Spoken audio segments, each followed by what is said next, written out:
So I get a lot of questions from teachers about assessment, is how does this flipped classroom stuff work in terms of assessment? And there's different ways and a lot of different strategies that you can look into.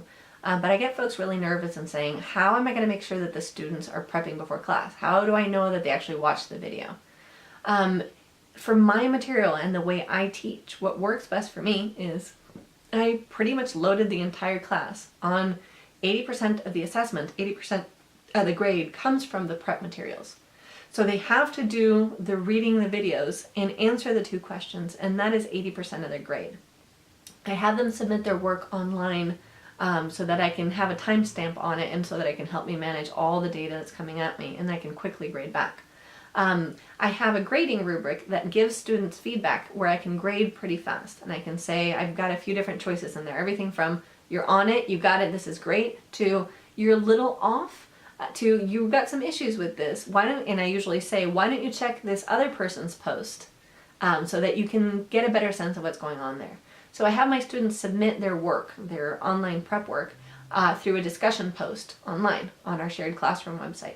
And that way I'm hoping that they can kind of tutor each other so that they can, if somebody's really lost, they can read somebody else's work. I can say, hey, go check on Grace. She did this really, really great.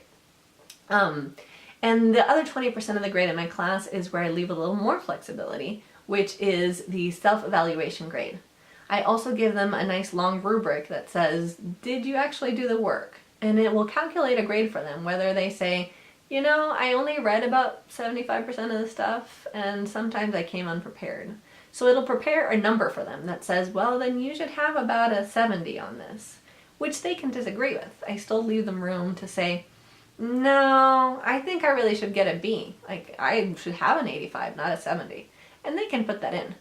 If the numbers are very far from what I would expect, I usually check in with them and I say, you may hear from me if you dock yourself. Like, if you had a 98 and you gave yourself a 70, I'll probably check in with you, or vice versa.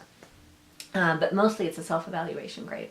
So this is called formative assessment instead of cumulative assessment. So the way I'm trying to teach this material is I'm hoping that they're doing a lot of little constant work instead of a one-time thing where they need to memorize for an exam or prep one essay.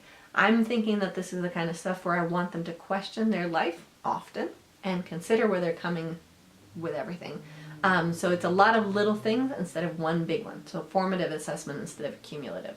And I feel comfortable with giving them relatively little feedback with the assignments because there's a lot of steps involved with each part of the content. So first they get introduced through the lecturing materials online, then they think it through again with the prep questions.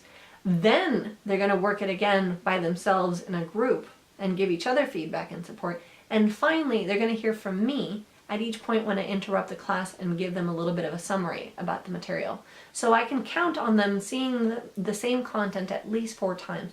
So I'm pretty okay with how much they've gotten at the end of 4 times, even if I can't check it with an exam. If you have any nerdy questions that you want to run by me, I'm happy to talk shop. I am a bit of a geek about this stuff, and I love having people to help me think through stuff. If you have better ideas for ways of doing it better than I am, I would really appreciate it, because I'm a noob to this flipped classroom stuff, and I'm just trying it out.